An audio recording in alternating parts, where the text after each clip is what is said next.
Job chapter 10. My soul is weary of my life. I will leave my complaint upon myself. I will speak in the bitterness of my soul. I will say unto God, do not condemn me. Show me wherefore thou contendest with me. Is it good unto thee that thou shouldest oppress, that thou shouldest despise the work of thine hands, and shine upon the counsel of the wicked? Hast thou eyes of flesh, or seest thou as man seeth? Are thy days as the days of man? Are thy years as man's days, that thou inquirest after mine iniquity, and searcheth after my sin?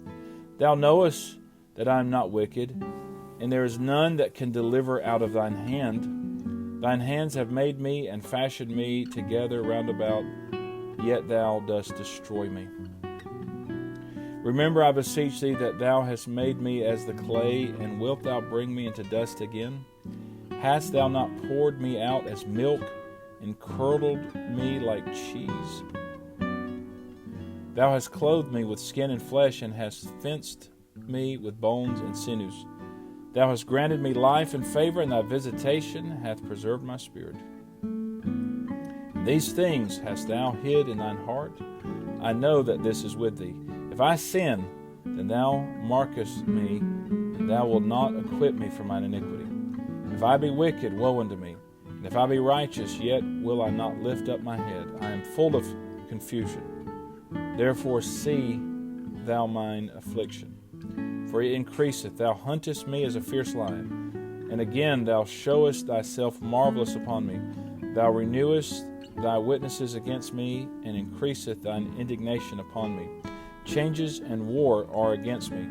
Wherefore then hast thou brought me forth out of the womb? Oh, that I had given up the ghost, and no eye had seen me. I should have been as though I had not been. I should have been carried from the womb to the grave.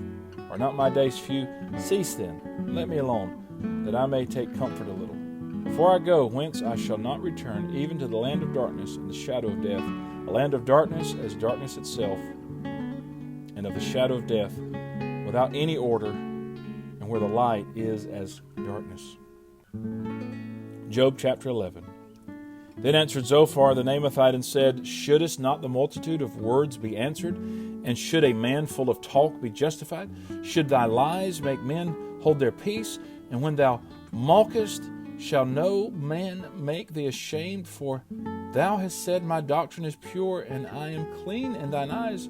But oh, that God would speak and open his lips against thee, and that he would show thee the secrets of wisdom, that they are double to that which is. Know therefore that God exacteth of thee less than thine iniquity deserveth. Canst thou by searching find out God? Canst thou find out the Almighty unto perfection? It is as high as heaven. What canst thou do? Deeper than hell. What canst thou know? The measure thereof is longer than the earth, and broader than the sea. If he cut off and shut up, or gather together, then who can hinder him? For he knoweth vain men. He seeth wickedness also. Will he not then consider it? For vain man would be wise, though man be born like a wild ass's colt. If thou prepare thine heart, and stretch out thine hands toward him, if iniquity be in thine hand, put it far away, and let not wickedness dwell in thy tabernacles.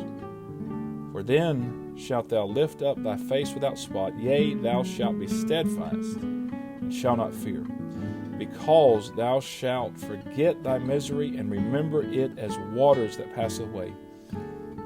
And thine age shall be clearer than the noonday. Thou shalt shine forth, thou shalt be as the morning, and thou shalt be secure, because there's hope. Yea, thou shalt dig about thee, and thou shalt take thy rest in safety. Also, thou shalt lie down, and none shall make thee afraid. Yea, many shall make suit unto thee. But the eyes of the wicked shall fail, and they shall not escape, and their hope shall be as the giving up of the ghost. Job chapter 12. Job answered and said, No doubt but ye are the people, and wisdom shall die with you. But I have understanding as well as you, and I am not inferior to you. Yea, who knoweth not such things as these?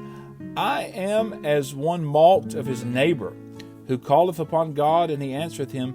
The just, upright man is laughed to scorn. He that is ready to slip with his feet is as a lamp despised in the thought of him that is at ease. The tabernacles of robbers prosper, and they that provoke God are secure, into whose hand God bringeth abundantly. But ask now the beast, and they shall teach thee, and the fowls of the air, and they shall tell thee. Or speak to the earth, and it shall teach thee, and the fishes of the sea shall declare unto thee. Who knoweth not in all these that the hand of the Lord hath wrought this? In whose hand is the soul of every living thing, and the breath of all mankind. Doth not the ear try words, and the mouth taste his meat? With the ancient is wisdom, and in length of days understanding. With him is wisdom and strength. He hath counsel and understanding. Behold, he breaketh down, and it cannot be built again. He shutteth up a man, and there can be no opening. Behold, he withholdeth the waters, and they dry up. Also he sendeth them out, and they overturn the earth. With him is strength and wisdom. The deceived and the deceiver are his. He leadeth counselors away spoiled, and maketh the judges fools. He looseth the bond of kings, and girdeth their loins with a girdle. He leadeth princes away spoiled, and overthroweth the mighty. He removeth away the speech of the trusty, and taketh away the understanding of the aged. He poureth contempt upon princes, and weakeneth the strength of the mighty. He discovereth deep things out of darkness, and bringeth out to light the shadow of death. He increaseth the nations, and destroyeth them. He enlargeth the nations, and straighteneth them again. He taketh away the heart of the chief of the people of the earth, and causeth them to wander in a wilderness where there is no way. They grope in the dark without light, and he maketh them to stagger like a drunken man. This is the reading of God's holy word.